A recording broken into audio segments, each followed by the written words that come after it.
Hello everyone and welcome to job पक्की with Shubham. तो आज की इस वीडियो में हम देखेंगे किस तरीके से हमें फिजिकल की तैयारी करनी है और इसके अलावा काफ़ी अलग अलग डाउट्स भी होंगे आपके, जैसे ड्राइविंग लाइसेंस को लेकर या फिजिकल एकेडमी ज्वाइन करनी चाहिए या नहीं करनी चाहिए, गर्ल्स को किस तरीके से फिजिकल की तैयारी करनी है।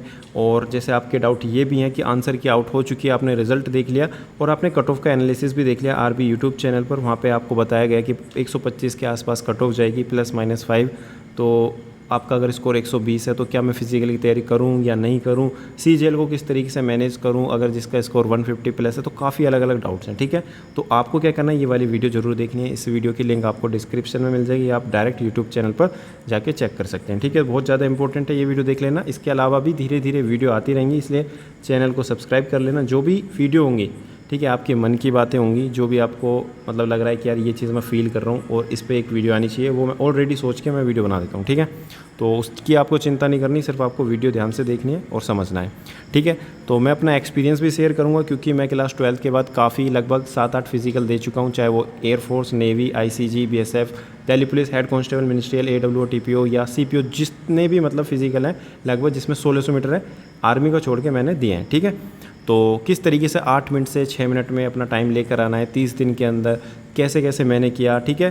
तो हर एक चीज़ मैं आपको बताऊंगा, तो आपको ध्यान से हर एक वीडियो को मतलब देखना है, ठीक है। कोई भी वीडियो हो उसे समझना है कि इसमें क्या बातें हो रही हैं। तो जो भी बातें होती हैं एकदम दिल से होती हैं, तो उसको ध्यान से समझना है, ठीक है। तो सबसे पहले देखो, फिजिकल स्टैंडर्ड टेस्ट और फिजिकल एफिशिएंसी टेस्ट या फिजिकल एंडोरेंस टेस्ट, दो आपके टेस्ट होते हैं, जिसमें एक में मेजरमेंट होता है और दूसरा आपका जिसमें रनिंग या जो भी आपका फिजिकल एक्टिविटी होती है वो होती है।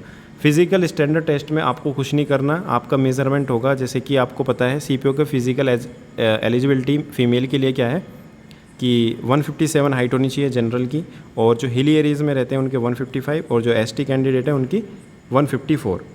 इसके अलावा जो बॉयज़ हैं वो अपनी यहाँ पे देख सकते हैं 170, 165 हिली एरियाज़ के लिए और 162.5 जो ST कैटेगरी है। अब यहाँ पे बहुत लोगों को डाउट आएगा कि सर मेरी 170 हाइट है, एग्जैक्ट 170 है, क्या मैं पास हो जाऊँगा या नहीं होऊंगा, क्या मुझे जाना चाहिए या नहीं जाना चाहिए, या मेरी 169.5 आती है घर पे, या थोड़ी बहुत माइनर, ठीक है, सेंटीमीटर में, तो मुझे जाना चाहिए या नहीं जाना चाहिए ना।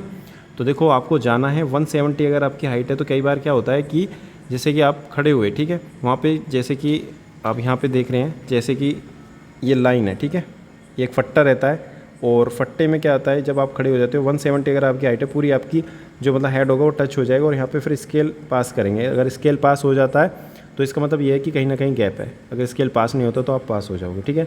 और वहाँ पे स्टाफ के ऊपर भी डिपेंड करता है, कई बार आपको मतलब इतना नहीं है कि मतलब बहुत ध्यान से देखा जा रहा है कि आपको बिल्कुल कई बार चेक करेंगे। तो ऐसा मत सोचना कि 170 है तो मैं नहीं जाऊँगा, मैं फेल हो जाऊँगा। जहाँ भी आपको मौका मिल रहा है वो आपको स्टेज पर जाना है, ठीक है। इसके अलावा चेस्ट एक्सपेंसन, ठीक है, यानी कि मिनिमम आपकी 80 होनी चाहिए, और एक्सपेंसन यानी कि 5 सेंटीमीटर का होना चाहिए। 5 से ज़्यादा भी हो सकता है, अच्छी बात है, यानी 80 से 90 या 90 से 100, कितना भी हो सकता है, लेकिन मिनिमम 80 होना चाहिए, ठीक है। हिली एरियाज़ के लिए भी 80, और जो ST कैंडिडेट है उनके लिए 77, लेकिन जो गैप है वो 5 का ही होना चाहिए, यानी एक्सपेंसन मिनिमम 5 का होना चाहिए, ठीक है। तो इसमें कोई भी फेल नहीं होता, बहुत रेयर है अगर कोई फेल हुआ, नहीं होता, ठीक है। अब बात करते हैं हाइट और वेट की। अब बहुत लोगों को डाउट है कि मेरा तो वेट अभी 80 kg है, मुझे तो 10 किलो कम करना होगा, अगर मैं आइडियल वेट देखूं तो क्या मुझे सच में कम करके जाना है, क्या मैं फेल हो जाऊंगा। तो देखो, फेल कोई नहीं होगा, फिजिकल में सिर्फ जो वेट है आपको वो लिख लिया जाएगा, ठीक है, डॉक्यूमेंट में। जो मेन दिक्कत आती है वो मेडिकल में आएगी, ठीक है। वेट आपका कितना भी हो फिजिकल में, कोई आपको आउट नहीं करेगा, सिर्फ वो लिखेंगे, क्लियर।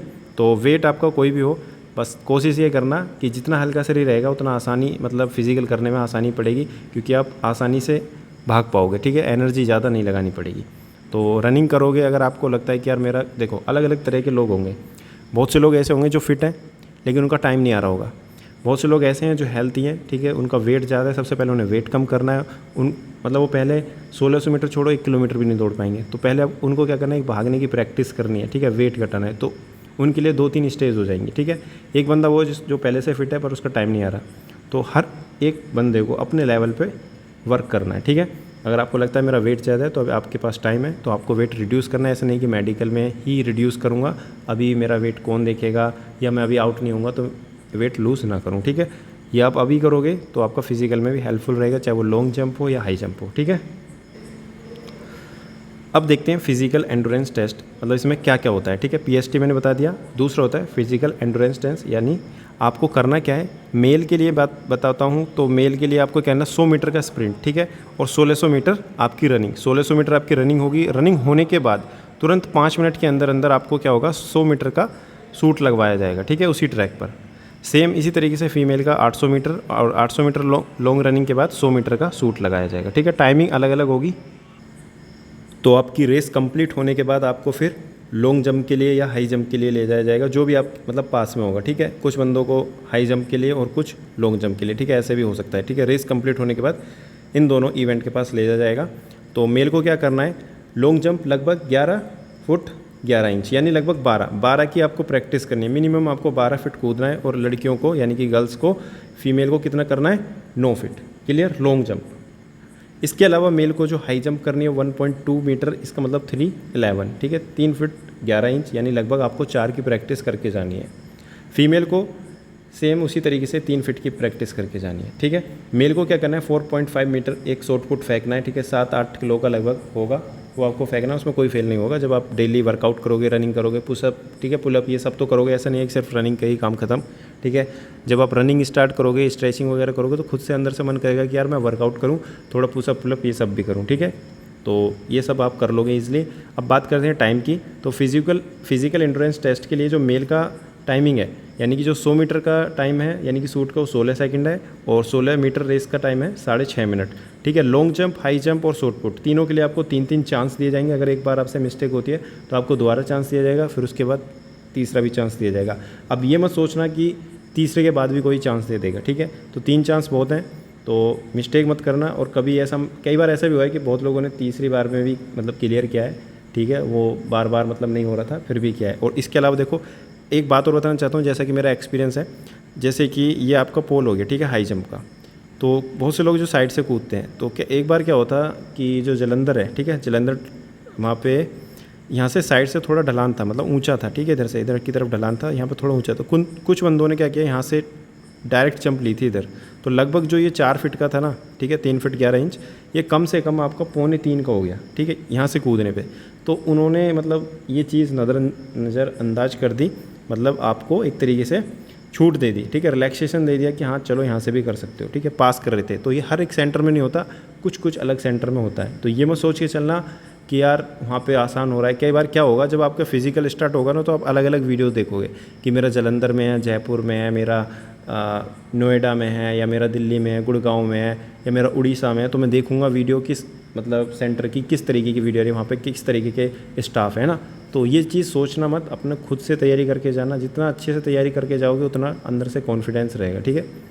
तो ये चीज़ अपनी पहले ही सोच लेना, ठीक है। अभी टाइम बहुत है तो कर सकते हो, बाद में जैसे अभी आपका CPO का एग्ज़ाम हुआ तो आपने टाइम वेस्ट कर दिया, बाद में ऐसा लग रहा था कि थोड़ी और मेहनत हो जाती तो आज मेरा 140 आया तो 150 भी आ सकता था, ठीक है। तो वो चीज़ वहाँ पे भी फील होगी, और ये एंड तक होगी। ये मत सोचना मेरा स्कोर 170 है, 160 है या 150 है तो मेरा फाइनल सिलेक्शन होगा। फाइनल सिलेक्शन लेने का मतलब ये है कि एंड तक आपको टिके रहना है। कोई भी स्टेज में कोई भी बाहर हो सकता है, ठीक है। काफ़ी अच्छे स्कोर वाले हैं जो फिजिकल में, मेडिकल में, ठीक है, कहीं ना कहीं आउट हो जाते हैं। तो इसलिए मैं कह रहा हूँ कि तैयारी करना फिजिकल की भी, और साथ के साथ जो भी अपकमिंग एग्ज़ाम है, चाहे वो CGL हो या आपका CHSL हो, ठीक है। तो अब बात करते हैं फीमेल के लिए। तो फीमेल के लिए क्या है, 100 मीटर 18 सेकंड और 800 मीटर 4 मिनट।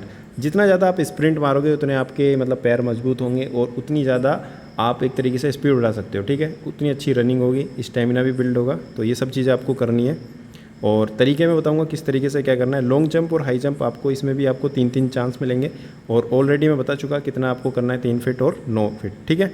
अब बात करते हैं ड्राइविंग लाइसेंस। तो सबके पास अलग अलग ड्राइविंग लाइसेंस होंगे। अब कन्फ्यूज़न ये है कि किस तरीके का ड्राइविंग लाइसेंस चाहिए और किस पोस्ट के लिए चाहिए। सिर्फ दिल्ली पुलिस के लिए ही आपको ड्राइविंग लाइसेंस चाहिए, ठीक है।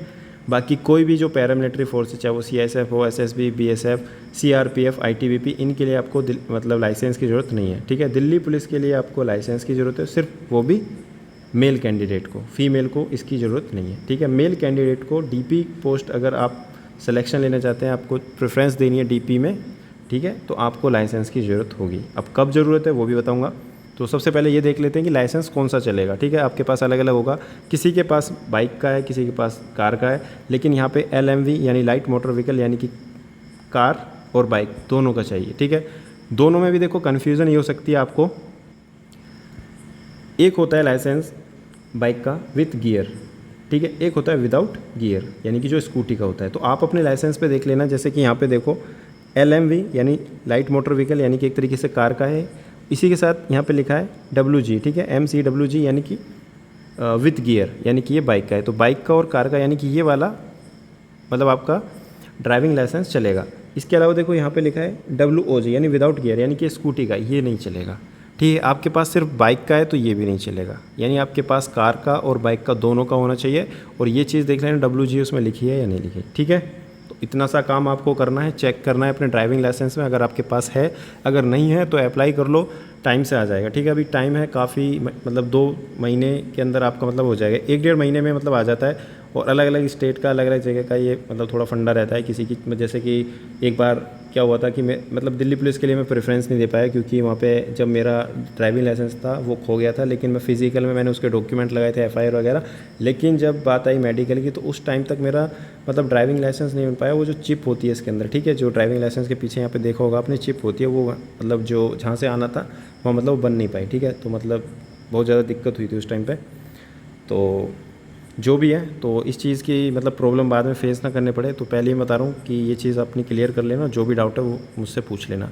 अब बात करते हैं शूज़ यानी जूते कौन से लेने हैं रनिंग के लिए। सबके अलग अलग यार जूते हैं, लेकिन फिर भी कमेंट में मैंने देखा कि यार कौन से जूते यूज़ करें, सेगा के, ठीक है, सबसे जो मतलब कम पैसे में आते हैं, ठीक है, वो सेगा के हैं, जो कि 500 तक के आ जाते हैं। तो आप इसको यूज़ कर सकते हैं, ठीक है। पहले मैंने भी यही यूज़ करे थे, जैसे जैसे लेवल बढ़ा, ठीक है, अपना मैंने भी थोड़ा अच्छे मतलब जूते यूज़ करने चाहिए, ठीक है। जैसे कि अब ट्रेनिंग सेंटर पे विंड फ्लो 10, ठीक है, इस तरीके से अलग अलग कर रहे हैं। तो आप अपने लेवल के अकॉर्डिंग, ठीक है, जो भी आपका बजट है अपने अकॉर्डिंग ले सकते हैं। लेकिन जूते आपको ये मैटर नहीं करेगा कि सस्ते लेने हैं महंगे लेने हैं, आपको ये देखना है कि मेरे पैर में कौन सा कम्फर्ट है, ठीक है। जो आपको लगे हाँ यार इससे पहनने से मज़ा आ रहा है, और बस उसका जो सोल है वो अच्छा होना चाहिए, ग्रिप अच्छी होनी चाहिए, उसी में रनिंग करनी है, ठीक है। मेन चीज़ वही होगी कि आप कितना प्रैक्टिस कर रहे हो, ठीक है, कितना वर्कआउट कर रहे हो, कितने आप डेडिकेटेड हो। ये शूज़ थोड़ा बहुत इफेक्ट डालेंगे, इफेक्ट सिर्फ ये डालेंगे कि मज़ा आ रहा है, ठीक है, रनिंग करने में, बाकी कुछ नहीं। तो आप ये जो मैंने शूज़ बताए, जरूरी नहीं है कि सिर्फ यही लेने हैं, इसके अलावा कॉपी शूज़ भी आते हैं थोड़े सस्ते, तो उनको भी ले सकते हो, ठीक है। रेड टेप के ले सकते हो। इसमें एक दिक्कत ये आएगी, इसका जो सोल है वो जल्दी घिस जाता है, ठीक है, इसमें ग्रिप नहीं होती, लेकिन हल्का शूज़ है तो बढ़िया है, ठीक है, रनिंग के लिए, प्रैक्टिस के लिए ये भी बेस्ट है। इसके अलावा रेवोल्यूशन 7 के अलावा 6, 5 ये भी ले सकते हैं, ठीक है, ट्राई कर लेना। और ये नाइक का है, इसके अलावा एडिडास के भी आते हैं और न्यू बैलेंस के भी हैं। जो आपको लगे, जो आपके आसपास मार्केट में हो ना, पहन के देखना, जो अच्छा लगे वो आपको लेना है, ठीक है। दूसरी बात, रनिंग से 5 दिन पहले या 2 दिन पहले ये मत सोचना कि मैं नया मतलब जूता पहन के जाऊँगा। जिससे आप प्रैक्टिस कर रहे हो वही आपको पहन के जाना है, ठीक है। अब बात करते हैं रोड और ग्राउंड, किस पे रनिंग करनी है, ग्राउंड पे रनिंग करूँ या रोड पे करूँ। जैसे कि आपको बताया बरसात का मौसम है तो ग्राउंड तो गीला हो जाता है। अब ग्राउंड गीला हो गया, अब ये मत सोचना यार ग्राउंड गीला हो गया चलो कल स्किप कर देता हूँ, ठीक है, या बारिश पड़ गई तो परसों करूँगा। अगर सुबह बारिश पड़ रही है तो शाम को रनिंग करनी है, शाम को पड़ रही है तो सुबह, अगर सुबह शाम अगर हो जाती है तो आपको क्या करना है, घर पे स्किपिंग, ठीक है, कुछ ना कुछ ऐसा वर्कआउट करना है जिससे आपकी बॉडी मतलब एक तरीके से वर्कआउट करे, कार्डियो वर्कआउट कर सकते हैं, ठीक है। मतलब ऐसा नहीं है कि आप आलस में आ जाओ कि बारिश पड़ रही है छोड़ यार अभी तो रिज़ल्ट आया है 15-20 दिन बाद करूँगा, वो बंदा कर सकता है जिसका फिजिकल अच्छा है, ठीक है। तो रोड और ग्राउंड पे ये फ़र्क है। अगर रोड पे आप रनिंग कर रहे हो, ठीक है, अगर आपका 1600 मीटर का 6 मिनट 15 सेकंड आ रहा है, क्लियर, तो अगर आप ग्राउंड पे भागोगे तो 6 मिनट 30 सेकंड लगभग इतना आएगा, यानी 10 से 15 सेकंड ज़्यादा आएगा ग्राउंड पे, क्लियर। क्योंकि रोड में भागने में आसानी होती है, ग्राउंड में थोड़ी दिक्कत आती है। इसके अलावा ये एक बात ये भी याद रखना, जब आप अकेले दौड़ोगे तो आपका टाइम कम आएगा, जब आप ग्रुप में दौड़ोगे तो आपका टाइम ज़्यादा आएगा।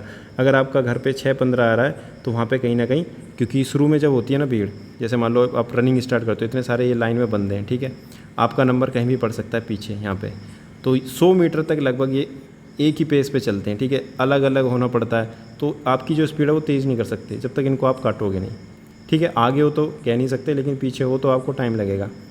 और दूसरा मोटिवेशन भी आता है, जब ग्रुप में भागोगे तो आपको पता चलता है कि यार इसको काटना है, ठीक है। तो कई बार ऐसा भी देखा है मैंने, जब मैंने एयरफोर्स का मेडिकल दिया था, जिनका 7 मिनट या 6:45 मिनट मतलब आ रहा है टाइम, उन्होंने भी 6:20 तक अपना मतलब रेस कंप्लीट कर ली, या 6:30 तक कंप्लीट कर ली। तो ऐसा मत सोचना कि टाइम ज़्यादा रहा है, ये सब वहाँ पे मतलब कई बार ऐसा होता है कि मोटिवेशन आता है तो खुद से मतलब अंदर से एक मतलब कहते हैं ना आग, तो वो चीज़ होती है तो आप भाग लेते हो।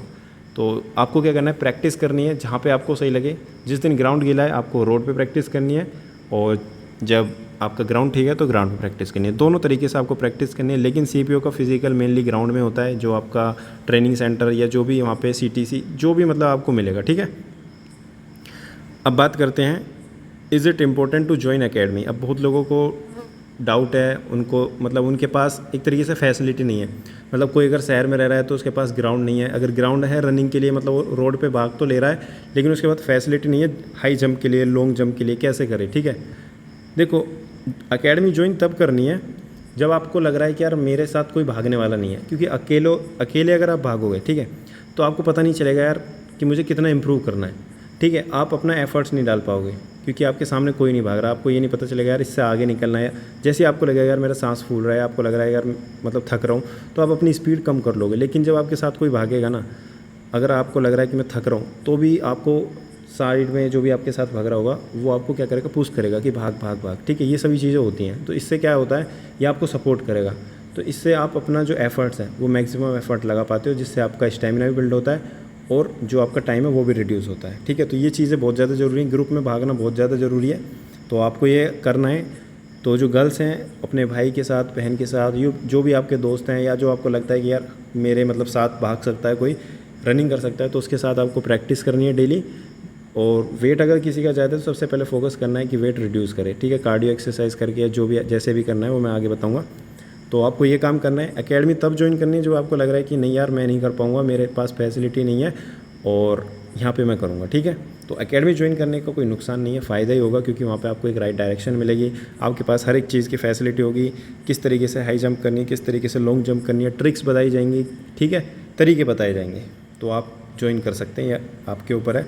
अब बात करते हैं प्लानिंग फॉर रनिंग। अगर मैं खुद से करूँ तो क्या करूँ। देखो, खुद से करने के लिए आपको क्या करना है, एक प्लान करना है, ठीक है। जैसे कि आपने तैयारी करी थी, तो तैयारी के दौरान भी आपने एक प्लानिंग की थी कि इतने हफ्ते में मैं ये पॉलिटी कंप्लीट करूँगा, ठीक है। इस तरीके से आपको क्या करना है, अपने लेवल के अकॉर्डिंग। जैसे आपने मॉक का एनालिसिस किया, आपने जाना कि यार मेरा 120 स्कोर है तो मुझे 160 लाना है, तो 40 का गैप फिल करना है 1.5 महीने में, तो ये मुझे पढ़ना पड़ेगा, ठीक है। सबका लेवल अलग है, तो रनिंग में भी आपका, फिजिकल में भी सबका लेवल अलग है। तो आपको क्या करना है डेली, ठीक है, अपने अकॉर्डिंग। जैसे कि सबसे पहले वार्म अप, ये कंपलसरी है, वार्म अप करना है, स्ट्रेचिंग करनी है, और जब ये सारा वर्कआउट हो जाए तो आपको बॉडी कूल डाउन करनी है, जिससे बाद में बॉडी में पेन ना हो, ठीक है। ये 3 चीज़ तो आपको करनी है। अब यहाँ पे तरीके बदल जाएंगे। जो एकदम बिगिनर है उसको शुरू में ट्राई करना है 1 से 2 किलोमीटर वो डेली रनिंग करे, ठीक है। अपने आप को मतलब डाले कि मैं भाग सकूँ, ठीक है। फिर आपको लॉन्ग रनिंग भी करनी है। लॉन्ग रनिंग में जैसे कि 5 किलोमीटर, ठीक है, 3 किलोमीटर, 5 किलोमीटर, ठीक है। 5 किलोमीटर से ज़्यादा भागने की ज़रूरत नहीं है, वो आप ट्रेनिंग सेंटर में भाग लेना, लेकिन मैक्सिमम 5 किलोमीटर आप भाग सकते हैं। इससे आपका एक सांस बनेगा, आपको मतलब ऐसा नहीं लगेगा यार 1600 मीटर कब कंप्लीट हो, ठीक है। जब आप ज़्यादा नहीं भागोगे तो आपको ऐसा लगेगा, जब 1600 मीटर ही भागोगे तो आपको हर बार ऐसा लगेगा यार मतलब कब मतलब वो फिनिशिंग लाइन है, ठीक है। स्प्रिंट करनी है, ठीक है। स्प्रिंट 3 से 4, ठीक है, 5, 10 ऐसे धीरे धीरे आपको बढ़ानी है, ठीक है। इससे आपके मतलब लेग्स स्ट्रॉन्ग होंगे। और स्लो फास्ट रनिंग भी करनी है, पहले तेज़ मतलब 100 मीटर तेज़, फिर 200-300 मीटर स्लो, फिर तेज़, इस तरीके से आपको रनिंग करनी है। कार्डियो वर्कआउट करनी है, इससे आपकी बॉडी मतलब जो आपका वेट है वो डाउन जाएगा, ठीक है। स्टेमिना बिल्ड होगा, एंडोरेंस भी बिल्ड होगा, और आपकी जो बॉडी है वो फ्लेक्सिबल होगी, ठीक है। तो वर्कआउट किस तरीके से करना है, वार्म अप किस तरीके से करना है, वो आप यूट्यूब पर वीडियो देख सकते हैं। NSG फॉर्मर NSG कमांडो हैं, ठीक है, कमांडो फिटनेस क्लब। इसके अलावा काफ़ी अलग अलग यूट्यूब पर वीडियोज़ हैं जो मुखर्जी नगर में ट्रेनिंग सेंटर हैं, ठीक है, जो मतलब फिटनेस के ट्रेनिंग सेंटर हैं। इसके अलावा बहुत से जो एथलीट हैं, ठीक है, वो लड़के मतलब वीडियोस बनाते हैं, तो आप वहाँ पे भी देख सकते हैं, ठीक है। ऐसा नहीं है कि सिर्फ यही वीडियो देखनी है, कोई भी वीडियो देख सकते हैं। इसमें कोई कोर्स नहीं करना कि भाई मैं मतलब रोज़ ही वीडियो देखूँगा रनिंग की। कोई भी 2-3 दिन वीडियो देखिए कि इस तरीके से रनिंग करनी है, इस तरीके से ये करना है, इस तरीके से स्ट्रेचिंग करनी है। स्क्रीनशॉट ले लेने हैं, जो रनिंग से पहले की स्ट्रेचिंग होती है, रनिंग के बाद की स्ट्रेचिंग होती है, उनकी स्क्रीनशॉट लेने के बाद आपको करना है, जब भी आप जाओ ग्राउंड में तो स्ट्रेचिंग करनी है, वही अपना फ़ोटो देख लेना, ठीक है। वीडियो देखने की जरूरत नहीं। जब 3-4 दिन 1 हफ्ता करोगे आपको खुद याद हो जाएंगे किस तरीके से क्या करना है, ठीक है। तो ये सब चीज़ें आपको खुद करनी है। बाकी कंसिस्टेंट रहना है, जैसे आपने पढ़ाई में कंसिस्टेंसी दिखाई है, इस तरीके से आपको फिजिकल में कंसिस्टेंसी दिखानी है। और जब आप फिजिकल करोगे तो अब ये दिक्कत भी आ रही होगी कि यार सुबह दौड़ूँ या शाम को दौड़ूँ। देखो, अगर आपको लगता है कि मुझे मतलब वेट रिड्यूस करना है तो सुबह शाम आप दौड़ सकते हो। अगर आपको पहले आपको क्या करना है, सबसे पहले 1600 मीटर का टाइम मेज़र करना है। सबसे ज़्यादा दिक्कत आपको 1600 मीटर में आएगी। बाकी अगर वेट हल्का है या 1600 मीटर आपने कंप्लीट कर ली टाइम के अंदर, तो लॉन्ग जंप, हाई जंप आप आसानी से कर लोगे, ठीक है, इतना ज़्यादा इशू नहीं आएगा। क्लियर? तो आपको करना क्या है, सबसे पहले 1600 मीटर आपको मेज़र करना है कि यार यहाँ से लेके यहाँ तक मेरा 1600 मीटर बैठ रहा है और मैं अब अपना टाइम मेज़र करूँगा कि मेरा टाइम कितना आ रहा है। अगर आपका 1600 मीटर का टाइम आ रहा है 8 मिनट और आपको चाहिए 6.5 मिनट, तो इसका मतलब आपको ये देखना है कि मेरे पास टाइम कितना है, लगभग मेरे पास 2 महीने या 1.5 महीने है, ठीक है। तो आप आसानी से इसको रिड्यूस कर सकते हैं 1-1.5 महीने में, ठीक है। तो आपको क्या करना है, पहले ऐसे भी कर सकते हैं कि 3 दिन मैं सुबह सुबह रनिंग करूँगा या शाम को रनिंग करूँगा, जो भी आपका टाइम है। अगर आपको लगता है कि नहीं मैं सुबह बिज़ी रहता हूँ, काम रहता है, तो शाम को दौड़ सकते हैं या बीच में 2 दिन सुबह शाम कर सकते हैं, ठीक है। ये सब चीज़ आपको अपने अकॉर्डिंग प्लान करनी है, क्योंकि जब आप रनिंग करोगे आपके अंदर खुद ही मतलब रिजल्ट आने स्टार्ट हो जाएंगे। आपको पता चल जाएगा यार हाँ मेरे में मतलब थोड़ा डिफरेंस आ रहा है, पहले मेरा वेट ये था, मेरा वेट ये हो गया, ठीक है, मैं भाग भी पा रहा हूँ, ठीक है। तो आपको ये सभी चीज़ें करनी है। बाकी जो भी डाउट है, जो भी मन की बात है, अपने कमेंट सेक्शन में बताना। और इसके बाद जो वीडियो आएगी वो मेंस स्ट्रेटजी वीडियो आएगी, किस तरीके से CPO की आपको मतलब प्री की तो होगी, अब मेंस की किस तरीके से तैयारी करनी है, ठीक है। तो CPO में काफ़ी लोगों का अच्छा स्कोर रहा, 160+, 165+, तो मेहनत करिए। तो अब आपको मेंस की भी मेहनत करनी है, ठीक है। मेंस के लिए स्कोर ऐसा नहीं है कि 160 आ गया या 150 आ गया तो मेंस में 180 जो आपने सोच लिया। आपने हमेशा देखा होगा जो आप सोचते हो उससे कम ही आता है, यानी जो भी आपने एक्सपेक्ट करा है उससे कम ही मिलता है। जब आप तैयारी करो आप सोचते हो यार 150 आ जाए, 150 आ जाए तो 140 आते हैं। जब आप सोचते हो 170 आ जाए तो कहीं ना कहीं वो कम आते हैं। ऐसे ही आपने सोचा होगा कि यार मेरा 140 स्कोर हो रहा है, अगर मैं 180 मतलब आप अंदाज़ा लगाना स्टार्ट कर दोगे कि एक सीट तो ऐसे पक्की हो जाएगी, मेरे अभी 140 आ रहे हैं, चलो मैं 180 ले आऊँगा तो कम से कम एक पोस्ट मिल जाएगी, ठीक है। 160 आ रहे हैं, अगर 180 ले आऊँ तो मुझे दिल्ली पुलिस मिल जाएगी, ऐसे हिसाब लगाने लग जाओगे। लेकिन वो चीज़ आती नहीं है, ठीक है। वो तब आएगी जब आप उस पर वर्क करोगे, ठीक है। तो सोचना कम है, करना ज़्यादा है, ठीक है। You may delay but time will not, ठीक है। तो टाइम का वेट नहीं करना कि कब मतलब डेट आएगी, ठीक है, कब क्या करूं, करना तो है ही। जब प्री क्लियर हो गया तो करना तो है ही, ठीक है। तो करना है। बाकी CGL की तैयारी कैसे करनी है साथ के साथ CPO के, उसके लिए मैं वीडियो लेकर आ जाऊँगा। तो अभी के लिए बस इतना ही। Thank you so much for watching this video. तो मिलते हैं नेक्स्ट वीडियो में।